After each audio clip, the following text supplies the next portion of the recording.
Hi, this is Bhavna and you are watching Good Returns.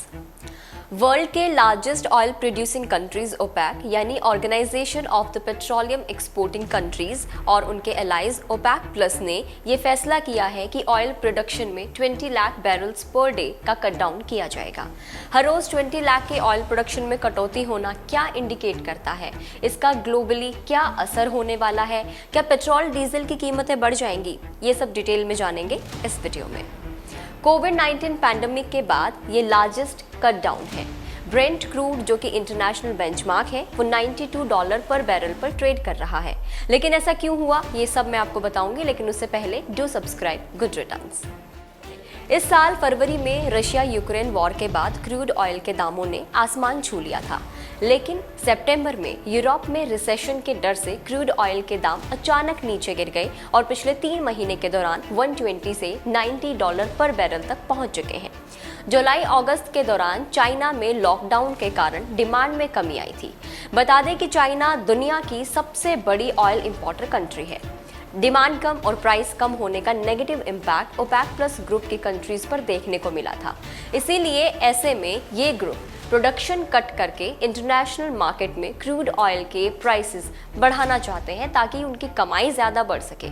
OPEC plus देशों का target global recession आने की हालत में महंगे तेल के जरिए अपनी इकोनॉमी को मजबूत करना है। प्रोडक्शन कट होने से क्या पेट्रोल डीजल की कीमतें बढ़ जाएंगी? देखिए, इसके लिए 2 कंडीशंस हैं। पहली ये है कि ओपेक प्लस ग्रुप का अपने टारगेट से कम ऑयल वो ऑलरेडी प्रोड्यूस कर रहे हैं। कोटे से 36 लाख बैरल कम प्रोडक्शन हो रहा है।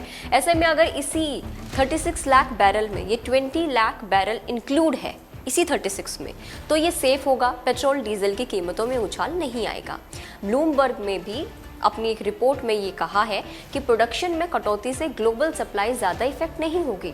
लेकिन दूसरी कंडीशन ये है कि अगर 36 लाख बैरल पहले से ही कम और उसमें 20 लाख और ऐड हो जाता है, यानी टोटल 55-56 लाख बैरल प्रोडक्शन कम होता है, तो जाहिर तौर पर चिंता की बात है आम लोगों के लिए। इंडिया क्रूड ऑयल की एक बड़ी इंपोर्टर कंट्री है। इंडिया अपने क्रूड ऑयल कंजप्शन का करीब 86% इंपोर्ट करता है, यानी क्रूड ऑयल के प्राइसेस में तेज़ी आने से भारत का इंपोर्ट बिल और जो फिस्कल डेफिसिट है वो बढ़ जाएगा। As a result foreign investors अपना इन्वेस्टमेंट विदड्रॉ कर लेंगे, जिससे मार्केट गिरेगा और डॉलर के मुकाबले रुपया और ज़्यादा कमज़ोर हो जाएगा। साथ ही महंगे क्रूड ऑयल का सीधा असर देश में पेट्रोल डीजल के दामों में बढ़ोतरी के तौर पर दिखाई देगा।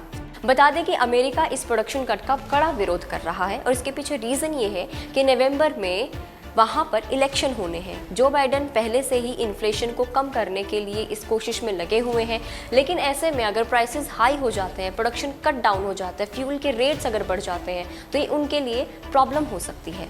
चलिए अब जाते जाते आपको ब्रीफ में ओपेक के बारे में भी बता देते हैं। तो basically Iran, Iraq, Kuwait, Saudi Arabia and Venezuela ने 1960 में ओपेक को इस्टेब्लिश किया था, जो बाद में एक्सपेंड होकर ये 13 मेंबर स्टेट्स हो गया था। इसके साथ 11 allied major oil production countries हैं, वो भी साथ में हैं, जिनमें रशिया शामिल है। इस पूरे ग्रुपिंग को ओपेक प्लस कहते हैं। इसका हेडक्वार्टर वियना में है।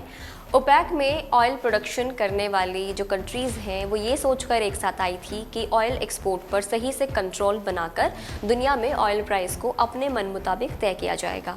तो इसके लिए हर साल मीटिंग होती है और ये डिसाइड होता है कि कौन सी कंट्री कितना बैरल ऑयल का प्रोडक्शन करेगी। ये ऐसा इसलिए करते हैं ताकि इंटरनेशनल मार्केट में कच्चे तेल की सप्लाई और प्राइस में बैलेंस बना रहे और प्रोड्यूसिंग कंट्रीज़ को घाटा ना हो।